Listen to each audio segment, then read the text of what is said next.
Oke anak-anak, selamat berjumpa kembali di pelajaran pendidikan agama Kristen dan budi pekerti. Kita berdoa. Tuhan, terima kasih untuk rahmat-Mu di hari ini.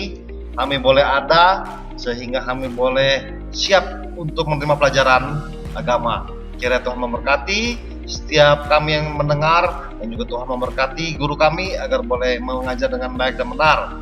Kiranya semuanya itu hanya untuk kemuliaan nama Tuhan Yesus. Di dalam nama-Mu kami berdoa dan mengucap syukur. Amin. Materi hari ini adalah misi.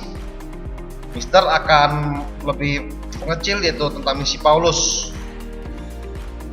Pertama-tama kita membaca kitab dari Yohanes 12 ayat 32. Dan apabila aku ditinggikan dari bumi, aku akan menarik semua orang datang kepadaku. Matius 28 ayat 19-20. Karena itu pergilah, jadikanlah semua bangsa muridku dan baptislah mereka dalam nama Bapa dan Anak dan Roh Kudus, dan ajarlah mereka melakukan segala sesuatu yang telah kuperintahkan kepadamu. Dan ketahuilah, aku menyertai kamu senantiasa sampai kepada akhir zaman. Kisah Para Rasul 1 ayat 8. Tetapi kamu akan menerima kuasa kalau Roh Kudus turun ke atas kamu, dan kamu akan menjadi saksiku di Yerusalem dan di seluruh Yudea dan Samaria dan sampai ke ujung bumi. Demikianlah teks hari ini yang kita baca. Mari kita lanjutkan pelajaran di slide selanjutnya. Misi terambil dari dua kata ya, yang bahasa luar. Yaitu pertama bahasa Latin missio, artinya pengutusan. Bahasa Inggris mission, artinya karya Allah. Jadi kesimpulannya apa sih misi?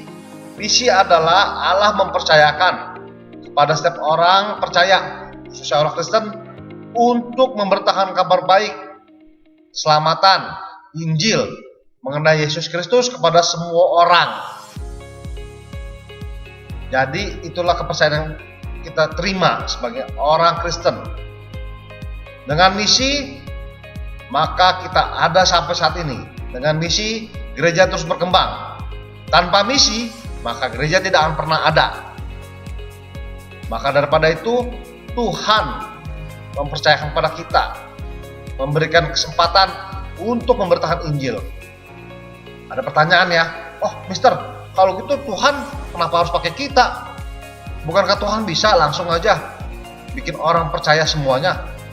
Betul, menurut pikiran sederhana. Tetapi apakah seperti itu pikiran Tuhan? Ternyata tidak. Tuhan mau memakai setiap manusia yang menjadi anaknya untuk memberitakan Injil. Wah, itu satu kepercayaan yang besar sekali anak-anak. Patut kita lakukan ya. Slide selanjutnya. Setelah hari Pentakosta, pas hari Pentakosta dan setelah hari Pentakosta, terjadi kegerahan besar-besaran dalam pemberitaan Injil. Mister di sini mengambil dua contoh pertama sebelum memasuki Paulus, yaitu Petrus dan Filipus. Pertama-tama Petrus berkhotbah di hari Pentakosta. Orang Yahudi dari berbagai daerah, baik dari dalam negeri maupun luar negeri, datang semuanya, berjumlah ribuan orang. Di situ Petrus dengan kekuatan Roh Kudus berani memberitakan Injil, dan di situ Allah bekerja sehingga banyak orang yang bertobat, menerima Yesus dan dibaptis. Yang kedua, kegiatan Petrus dalam penginjilan adalah suatu hari dia berdoa, tiba-tiba ia mendapat penglihatan, binatang haram turun ke atasnya, di hadapannya tepatnya, dan Allah memberitakan, suruh makan. Waduh, Petrus sebagai orang Yahudi tahu bahwa binatang-binatang itu tidak boleh dimakan. Tapi ini Allah menyuruhnya sampai beberapa kali. Penobatannya gimana? Penobatannya itu adalah ketika suatu hari orang datang ke tempat Petrus dan menyuruh Petrus untuk pergi ke rumah seorang perwira pasukan Romawi yang bernama Cornelius.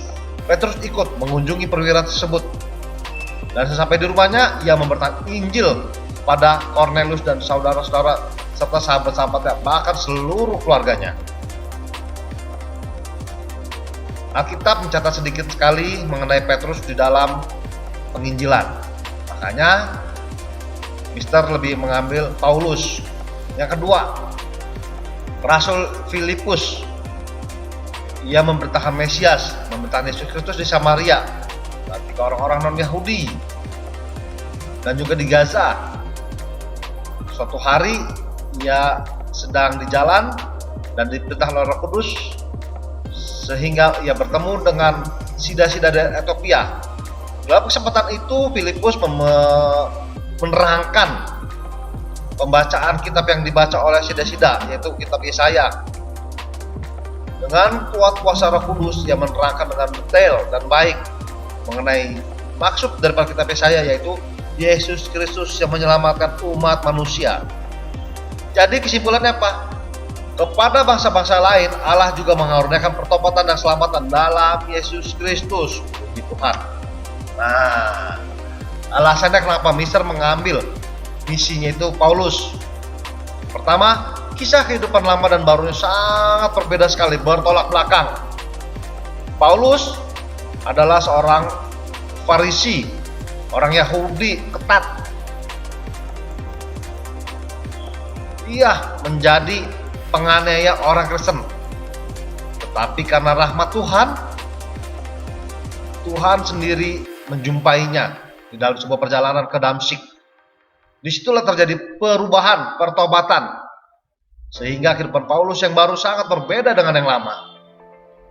Alasan kedua, Paulus mempunyai karakter yang baik, tangguh, kuat, intelektual. Sebagai orang Farisi, pasti ia orang terpelajar. Dan pada masa itu adalah zaman Romawi, Yunani Romawi, dan Paulus mengerti pemikiran-pemikiran Roma Yunani. Paulus juga adalah komunikator, ulung, pengkhotbah handal, pemikirannya bagus, cemerlang, dan pemecah masalah. Paulus juga sebagai gembala yang baik, pemimpin yang baik, pengajar yang baik. Dia tidak rasis, tidak membeda-bedakan suku bangsa, dia tidak arogan, dia rendah hati, dan setia sampai mati. Paulus juga menulis sebagian besar kitab-kitab dalam PEB. 13 kitab ditulis oleh Paulus, sedangkan jumlah keseluruhan 27. Hampir separuhnya ditulis oleh Paulus. Selanjutnya apa alasannya? Memberitakan Injil ke seluruh dunia. Nanti kita lihat ya, kemana saja Paulus memberitakan Injil. Berani membayar harga dalam misi. Gak gampang. Di dalam misi Paulus banyak suka duka, lebih banyak dukanya. Karena di akhirnya juga dia berduka, tapi sukacita tetap ada karena Tuhan menyertainya. Next, selanjutnya ya, kita lihat perjalanan misi Paulus menjadi 3. Misi pertama, misi kedua, dan misi ketiga.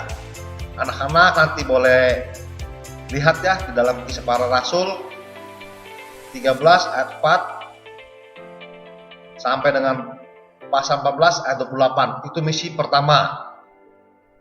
Misi kedua, Kisah Para Rasul 15 ayat 41 sampai dengan pasal 18 ayat 22. Misi ketiga, Kisah Para Rasul ayat 18. Kisah Para Rasul pasal 18 ayat 23 sampai dengan pasal 21 ayat 17. Mister, kenapa sih nggak dijelasin? Nah, Mister hanya menampilkan segini saja. Kenapa segini, Mister? Kalau dijelaskan, diceritakan, akan makan waktu yang banyak sekali. Nah, karena makan waktu banyak, kita nggak cukup. Sedangkan saat ini keterbatasan waktu di dalam penayangan di YouTube. Jadi misi pertama kedua nanti akan menjadi tugas kalian ya. Oke, mengerti anak-anak? Nih, Mister akan kasih tahu beberapa kota, tempat, dan orang yang ada di dalam perjalanan Paulus selama bermisi. Anak-anak, Paulus itu bermisi bukan naik mobil, bukan naik pesawat, bukan naik motor. Zaman dulu nggak ada. Bahkan Paulus tidak naik kuda ataupun keledai, tetapi Paulus berjalan kaki. Bayang loh, sangat jauh sekali Paulus memberitakan Injil dengan jalan kaki. Jangan bayangkan jalanannya seperti sekarang, seperti tol mulus, enggak. Jalannya standar aja lah ya. Ada tempat-tempat sedikit, bayang ya. Nah, tapi Paulus memberitakan Injil dengan penuh sukacita. Inilah nama-nama kota tempatan orang-orang ya. Yerusalem, mulai dari Yerusalem, Antioquia, Seleukia, Siprus, Perga, Pamfilia, Pisidia, Pafos, Derbe, Areopagus, Iconium, Atalia, Elimas, Barnabas, Silas, Syria, Samotrake, Neapolis, Kilikia, Galatia, Listra, Likaonia, Timotius, Frigia, Venesia, Misia, Lukas, Troas, Eropa, Makedonia, Filipi, Tesalonika, Berea, Kaisarea, Asos, Metilen, Rodos, Batara, Silia, Ptolemais, Antipatris, Adramitium, Sidon, Mira, Lasea, Kauda, Malta, Sirakusa, Pegium, Puteoli, Athena, Korintus, Aquila dan Priscilia, Akhaya, Bitinia, Efesus, Yunani, Miletus, Tire. Oh banyak ya, ada sebagian di situ nama orang ya. Itu nanti tugas kalian. Dan lebih banyak lagi sebenarnya itu adalah nama-nama tempat. Jadi Paulus berjalan kaki menginjili orang-orang di banyak tempat, di tempat yang jauh-jauh, dan juga dia memakai kendaraan kapal karena dia menyeberangi beberapa lautan, beberapa tempat yang harus memakai kapal. Kapalnya jangan bayangkan kapal feri ya, yang pakai mesin. Kapal zaman dahulu itu hanya ada dua, kapal dayung. Kalau untuk daerah-daerah yang tidak bergelombang dan sedikit jaraknya pendek, kalau yang jaraknya jauh, mereka mengandalkan angin, kapal layar. Nah itu anak-anaknya kebayang begitu beratnya perjalanan Paulus, tapi dia tidak berkeluh kesah. Hebat tuh kan, seperti tadi kan Mister memberikan alasan mengapa sih memilih Paulus, karena memang hebat, dia menjalani penuh dengan sukacita beberapa tempat. Banyak tuh tadi Mister sebutnya. Waduh, kebayang seberapa jauh yang dijalani dan beberapa orang yang ditemui. Nah, ini dia mission di dunia, karya Allah di dunia. Gimana sih Allah berkarya di dunia ini? Ya memang pertama bisa aja Allah dengan kuasanya, tapi Allah penuh dengan rahmat, memberi kesempatan pada setiap orang Kristen untuk beritakan Injil. Ayo, pertama-tama Allah memilih Paulus. Allah memilih Paulus. Bagaimana kalau Allah memilih saya? Mau nggak dipilih Allah? Orang dipilih Allah itu khusus loh, nggak sembarangan. Kalau nggak dipilih, aduh kasihan. Mister memilih menjadi orang pilihan deh, ya nggak? Dengan menjadi orang pilihan, kita mendapatkan keselamatan, mendapatkan kesempatan banyak untuk memberitakan Injil, untuk berkarya di dunia ini, memuliakan Tuhan. Yang kedua, otomatis ya, orang yang dipilih oleh Allah pasti dia bersedia, siap sedia. Pertama-tama yang dijalani adalah pertobatan dulu.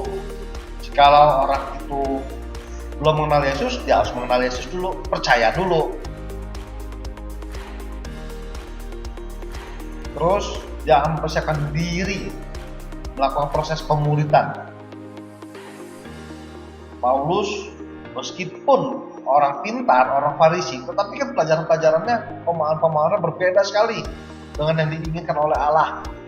Maka daripada itu sebelum dia menjalankan misi, dia pergi ke Arab beberapa tahun untuk mempelajari firman Tuhan. mendapatkan pencerahan dari Roh Kudus. Selanjutnya apa?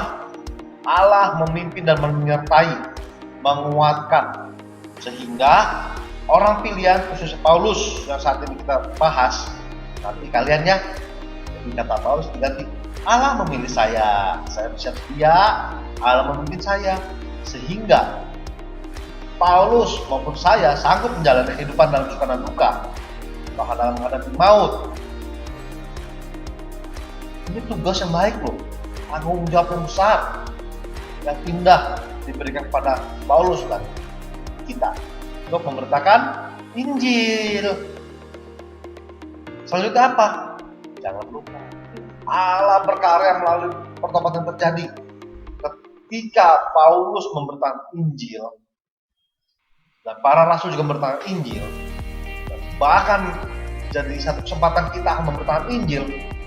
Allah akan menyertai kita dan pertobatan akan terjadi kalau Allah memilih orang yang akan menjadi anaknya.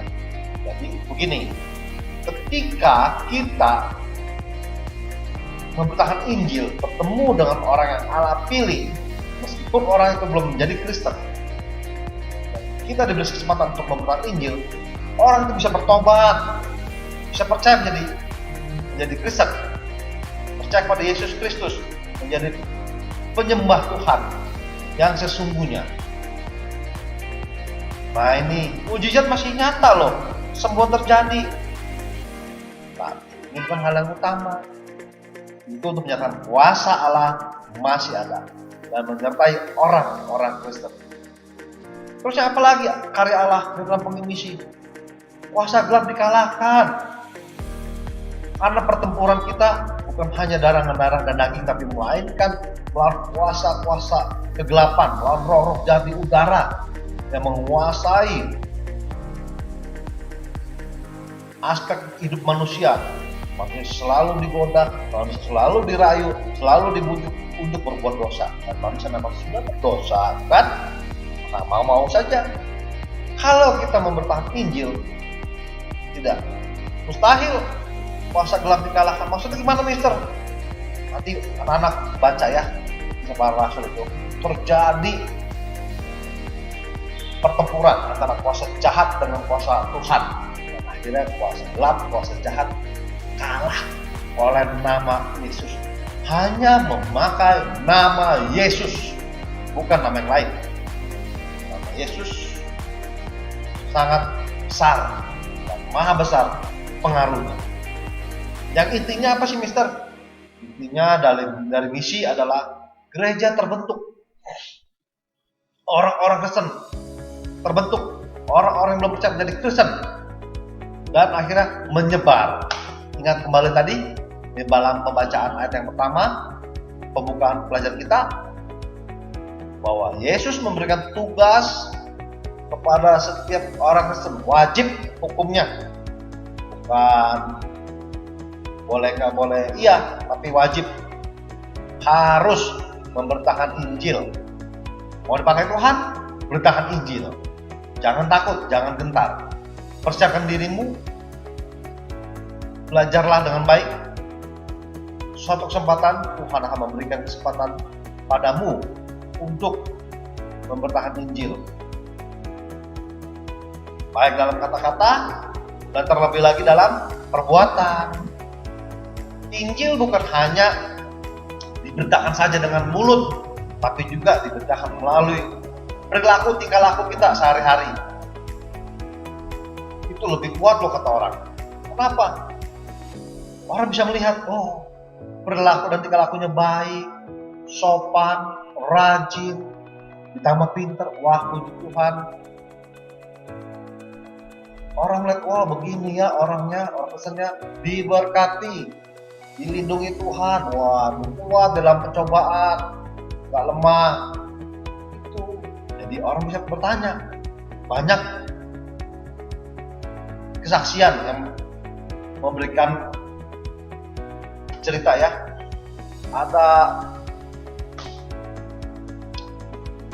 tuan bos lah ya, orang Kristen, dia baik sekali kepada pembantunya. Pembantu itu orang Kristen, dengan kebaikannya membantu yang tersentuh. Meskipun berbeda agama, meskipun berbeda suku bangsa mungkin, satu kesempatan pembantunya menjadi percaya pada Tuhan. Karena apa? Kesaksian hidup. Akhirnya pembantu bertanya, Bapak, Ibu, boleh nggak saya tahu kenapa sih Bapak Ibu pergi ke gereja? Siapa sih Yesus? Oh, jadi pertanyaan. Jadi itulah kesempatan kita untuk berkata-kata, pemberitaan Injil melalui kata-kata. Oke, anak-anak. Nah, bagaimana nih? Mister memberikan tantangan. Siapkah hati kita mengasihi orang yang belum diselamatkan? Jangan kita jadi orang egois ya. Biarin aja. Yang penting saya selamat, orang lain selamat, nggak selamat, nggak peduli. Bukan urusan saya. Nggak boleh ya. Apalagi ke keluarga, ke saudara. Waduh, itu PR besar loh. Masa sih kita aja selamat di surga, yang keluarga kita yang lain di neraka? Kita di dunia ini melihat orang yang kita kasihi menderita, sakit, kesusahan, sedih bukan?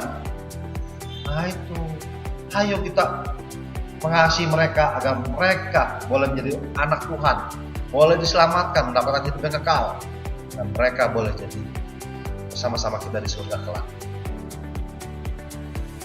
Yesus telah memberikan amanat agung, perintah yang sangat besar, yang wajib dijalankan. Sudahkah kita sebagai orang Kristen mematuhi menjalankan amanat ini? Jawab sendiri masing-masing anak-anak ya. Cerita nih, saya Mister bukan dari agama Kristen. Mister juga jadi Kristen salah satunya karena diinjili, dikasih tahu cerita tentang Yesus Kristus. Puji Tuhan, Mister jadi percaya. Terus apa yang selanjutnya Mister lakukan? Enggak cuma diam, tapi terus-menerus memberikan amanat agung. Sampai kapan Mister? Sampai sekarang, bahkan sampai nanti, selama hidup kita di dalam dunia ini. Patuh nggak kita? Amanat agung itu bukan sekali dua kali saja dijalani, terus-menerus, ya nggak? Yang tadi kan Mister bicarakan bahwa pemberitaan Injil itu bukan hanya melalui kata-kata, tapi juga dengan tingkah laku kita. Kalau dulu kan teknologi susah ya, nggak ada, sedikit sekali Paulus harus jalan kaki,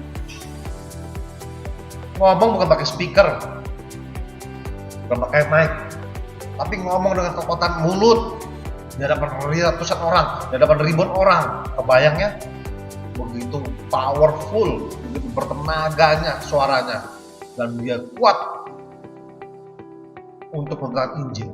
Sekarang udah enak, anak-anak, teknologi udah canggih, ya nggak? Ada internet, ada handphone, pakai itu, ya, memposting hal-hal yang baik, memberikan Injil, ya nggak?